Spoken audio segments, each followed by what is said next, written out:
asalaamaaleykum yéen mbokki internetu dëggal sa bopp TV ñu ngi leen di nuyu di leen sant di leen gërëm gis nañ taxawaay bi ñu ngi ñëwaat ak yéen nag ci seen émission ànd ci ak mbër muy Ouza numéro 2 bisimilah Ouza nga nuyoog mbokk internet yi. asalaamaaleykum gannaaw bu ma sante yàlla julli ci yonent bi gërëm sama ñaari waajur sant sama sëriñ Mouhamadul Makhtar Mbacké bu sëñ Abdoulahi Mbacké borom dër bi di siyaar sëriñ Moutala Soyebu di siyaar sëriñ Mouhamadul Abib Mbacké di leen ñaan ñu yàgg loolu ci ci barki xasida yi waaye di gërëm nag moo ko internet di dëggal sa bopp yépp gis nañ taxawaay yi gis nañ yéene yi waaye vraiment am nañ contentement trop di gërëm monde entier di gërëm diaspora bi fu nit mën a nekk maa ngi lay sant di la gërëm man suñu xarit gis nañ taxawaay bi waaye nag lii dañuy gën a soññ di gërëm nag sama sponsor leader ñu ne ko waaw express ñoom ñoo ma dooleel ñoo ma kattanal ñoom moom macha allah dama leen bàyyi Sëñ Tuubaa vraiment gis nañ pasté bi ak yéene bi waaye nag yàlla na yàlla taxaw ñu nuyu nag sama monteur ñu naan ko Maxa Ñang sant naa ko gërëm naa ko moom kenn du moom loxo bi moom macha allah yàlla na sëriñ bi kattanal defal la tawféex yaa xam li nga bëgg gis nañ liggéey bi gis nañ passé fii waaye gën a yokk rek dina baax dina yàgg barki Sëriñ Tuubaa di ñu nag ci staff yëpp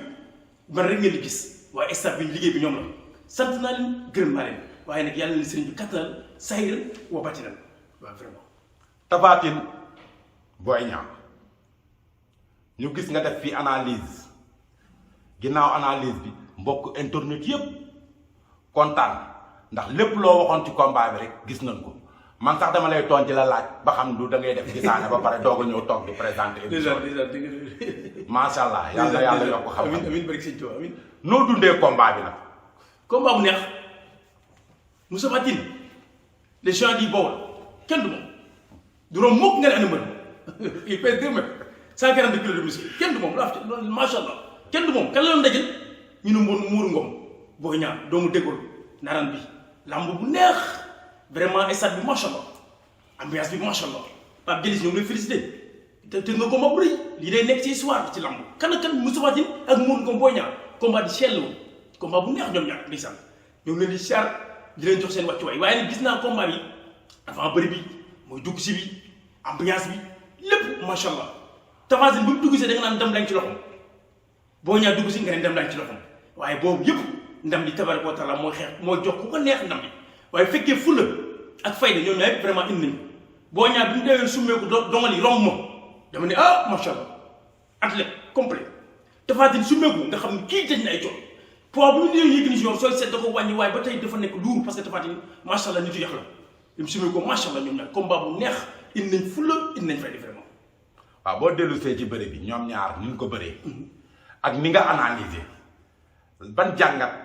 ak lan mooy loo xam ne lu ñu waroon def la defuñu ko lu ci manqué lan la. waaw bëri nañ combat bu neex Moustapha Tine daanaka li ma waxoon ci bëri bi rek daanaka la bëree defe naa parce que maanaam tànk gauche lay teg Boy Niang di teg droite Moustapha Tine dafa teg tànk gauche dox ci kaw Boy Niang mbaar ko ba pare tàll ko loxo di ko jëli du ba du gis parce que da koy day yàq bëri Boy Niang du ko tëj su Boy Niang demee gauche mu fattu su demee droite mu fattu ko kon Boy Niang na lay def song boo xam song bi du ñor wala leen da nga jéggi saw Tapha Tine kenn amul lu mu koy wax vraiment nekk moon entraîneur de mais xam naa ne moom bëri bi teg na ko ci yoon toog na ci ay tànkam mbaar na ko dox ci kawam tàllal loxo bi gêné ko su Boy Niang demee gauche mu fattu ko su demee droite mu fattu ko Boy Niang nag erreur bi mu waroon def mooy bëri na sax mais erreur bi mooy comme dama bëri njor bi mel ni Tapha Tine du ma 2 mètres sooy bëri moom nga xam ne xeexkat la vraiment da nga koy tax ñoo ko gurun maanaam ñoo ko waroon na gën a jege am na distance combat bi tuuti rek mais da ko waroon gën a ñax ndax Tapha saa yu déclenché Boy Niang da koy doy song mais nag Tapha mooy ko loolu parce que Tapha sooy seet combat bi xeexu ci gauche droite bu bëri gauche rek la doon def mooy li ma waxoon toog ci ay tànkam di xeex gauche saa yu ko Boy Niang songee mu tënk Tapha nag sooy seet bëri bi teg na ko ci yoon Boy Niang erreur boobu lay def parce que tamit démb nag dafa daje Tapha boo xamante ni super lourd la Tapha démb du neex a dal fekkee njamb macha allah Tapha bi ñëwee di nga xam ni tey Tapha ay temps bërikat benn ñëw waaye bii mbër mee ñëw waaw mbër mee ñëw te démb moom vraiment Tapha mbër mee ñëw dem gis naa waa Bawol yi waa Réfane waa réewu Maaw waa atu nangal ma côté kër Sambakan kër Touba Kan attention Tapha démb cosaan lañu te tamit nit mbokk daa mel ni dégg naa ay mbokkam de Boy Niang tamit am na ñu war a àndal muy waa Pikine gis naa père xëch gis naa père dëgul gars yi ëmb nañ ko ni ëmbee mbër parce que champion la te tamit ndaanaan la ku daan Sa Thiès daan Gouye Gui daan Les 2 daan Garga Mbossé attention Boy Niang champion la def na ay preuve am de asec ci lañ génn numéro 2 dem bëri Tapha Tine ci nga xam ni sax Boy Niang champion la parce que tamit su amuloon gëm-gëm du ñemee jël Tapha Tine. waaw mbër.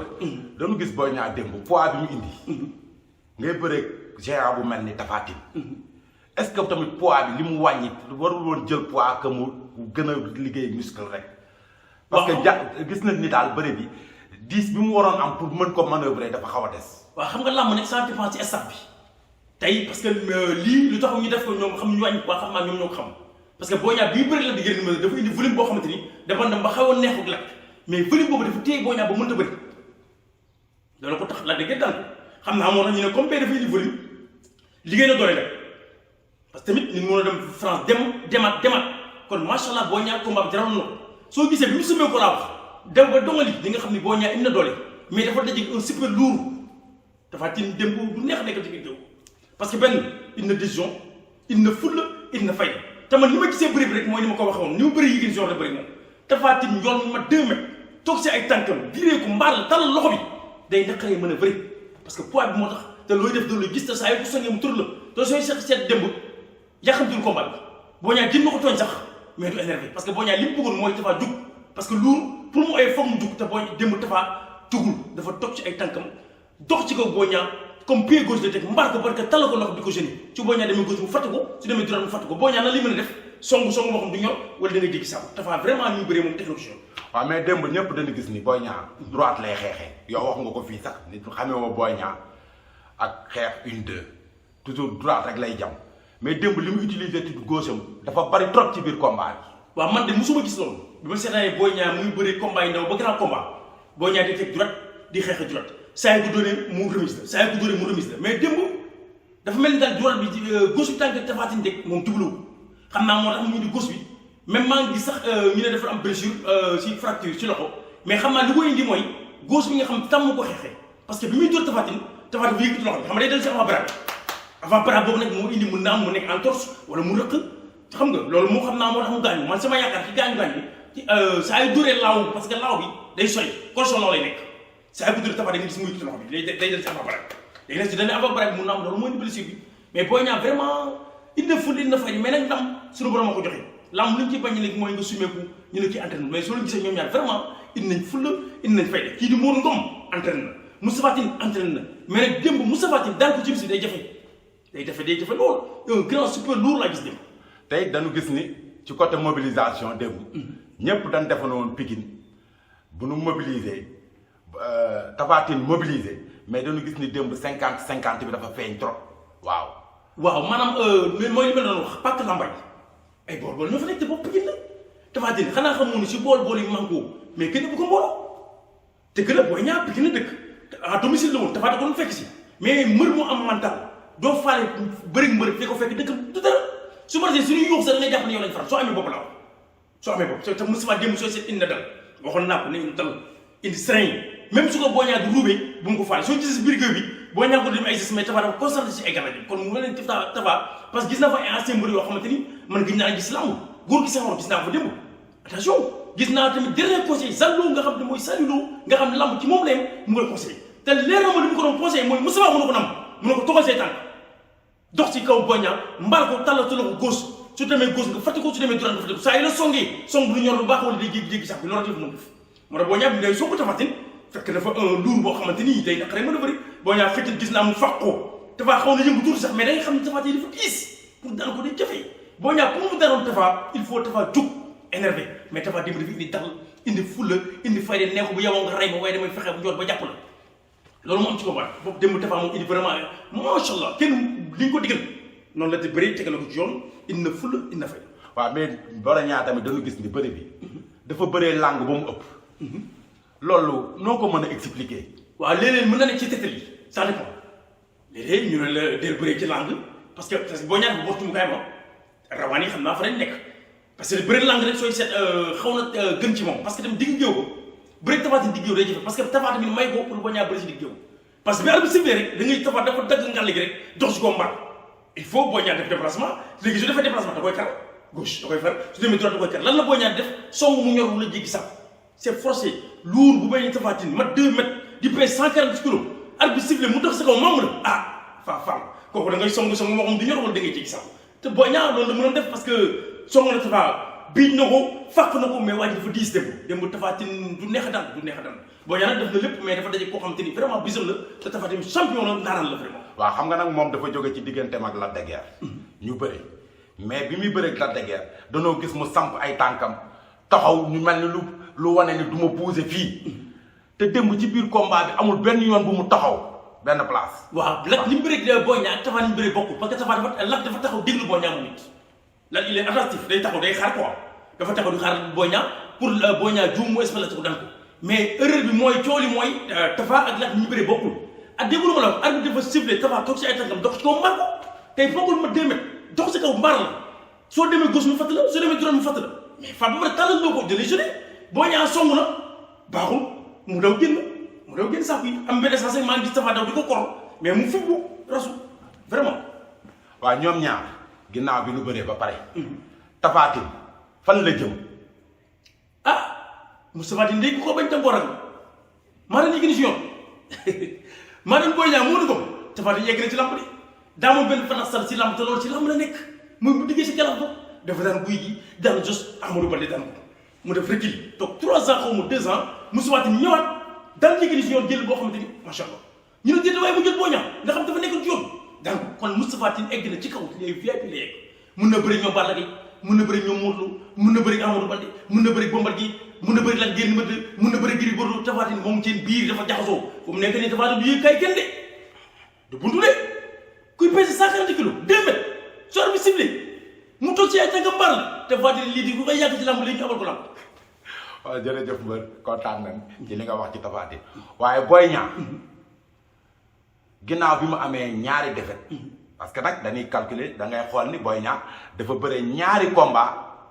arène nationale muy ci goxam ñaari combat yëpp yàlla def amu ci ndam léegi moom fan la jëm. waaw dafa bëri Lac de Guiers 2 am fi échec bëri Moustapha Tine daanu fa xam naa day def recul rek pour mieux sauter parce que Boy Niang champion la xale la ndaanaan la te tamit mu ngi ci ay loxo déggool ak père xës ñoom xam nañ lamb doon nan dégg nag moom Balla Gaye def naa signé nañ contrat mais Balla Gaye dafa nekk ci combat moom Bombardier le 1er janvier kenn xamul parce que Boy Niang dafa nekk ay nawlam Pikine ku mel ni surtout sama xel bi amul seen Amadou Baldé ak Boy Niang ñoom ñooy say VIP yi nekk Pikine fi mu nekk nii nag ñoom arène bi yàlla jigéen dafa mel ni xaw na jigan parce que amul seen perte dafa Lac de Guiers 2 par avertissement Boy Niang ñëw fa perte ba moom Tapha Tine par avertissement moom Lac de Guiers 2 daan ko fa kon affaire bi yéeme na quoi te ñoom mag Amadou Baldé dañu xaw a bokk ay adversaire Boy Niang bëri nag ama neex bëri na ak Zos bëri na Tapha Tine Amadou Baldé bëri na ak Zos bëri na Tapha Tine bëri na ama neex sooy seet ak guy gi bokk nañ 4 adversaire Boy Niang daan na guy gi fee Ama daan na Tapha Tine daan na Zos daan na Moustapha Tine guy gi daan ko mu jël revanche daan ko kon sooy seet Boy Niang dafa perte ci ama neex perte ci Zos perte Moustapha Tine daan fee guy gi kon loolu day indi jaxasoo boo xam te ni leneen la waaye nag lamb dafa doy war lamb noonu la ñii dañuy daan kii ñii daan kee wala kii daan kee loolu rek moo am ci lamb mais lu ci am solo mooy nga indi ful la indi fayda vraiment ñu ngi félicité Tapha ndaanaan la fonk na bis bi te jàmbar la yàlla na kanamam leer parce que tamit jàmbar la te tamit borom Pastef la juróom mukk ñu ne ana mbër mi Boy Niang ñoo ngi lay encouragé Tapha Tine dal la du gàcce yow am nga mérite da ngaa jóge ci ay xale ba yëg ci kaw génn ci kaw xale yi dugg ci biir VIP yi maa daan les deux maa daan gal maa daan guy gi attention maa daan les deux mais Boy Niang champion bu daan saa gis rek dem na échec ci la dégg rek Moustapha Tine da nga defar rek ñu war defar ay pas yàlla mën a defal nga ñëw parce que xale nga tam avenir ci lamb ñoo ngi lay encouragé baax. waaw mais nag bu ñu xoolee moom daa nekk ci contrat digganteem ak Balla Gaye te mbër moo xam ne da nga bëre ñaari combat yàlla def nga am ci défaite waaw boo waree bëre Balla Gaye ndax bëre boobu dina am. waaw loolu nag day dépendre si seen contrat bi ñu signé xam man xaw ma contrat bi ci nekk mais li ñu wax daal mooy Balla Gaye numéro 2 Omar Sakho signé na 4 combats dina bëre Gris dina bëre Bombardier dina bëre Boy Niang dina bëre Eumeu Sène loolu la ñu waxoon ci contrat bi Boy Niang li ñu waxoon day bëre Eumeu Sène bëre Moustapha Tine bëre nag Moustapha Tine perte moom Balla Gaye moo des waaye Balla Gaye dafa am combat sérieux bu mu war a bëri le 1er janvier xam naa nag cooli lépp moo ci Balla génne ci Bombardier ba pare foofu mooy problème bi danañ xam ndax Balla day am ndax su daanee Bombardier wala Bombardier daan ko day bëri Boy Niang foofu yàlla xam fu mu nekk nii nit mënu ci wax il faut Balla bëri Bombardier le premier janvier ba pare kàlla gi tas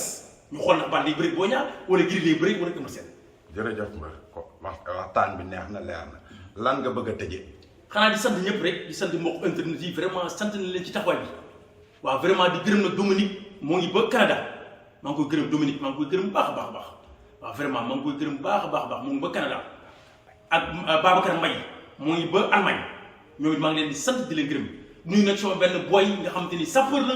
ñu naan ko mim bi Boy Niang maa ngi koy nuyu baax a baax a baax moom jàmbaar la ñoom boo ko nekk Sall jili bay nit ku baax la ñoo ngi lay char dina jox sa wàccuwaay di nuyu nekk waa sapeur pompier yëpp ak homme de tenue yëpp di leen char yéen ñëpp vraiment di nekk sama benn grand muy Baba Yaay maa ngi koy nuyu baax a baax ak Zakaria waaw vraiment su fekkee nag dama juum rek xam ni sëñ Xaadim moo matul waaye lu baax ci tabaaraka wa taala mu yàlla suñu borom léegi maa leen nag jox na dig daje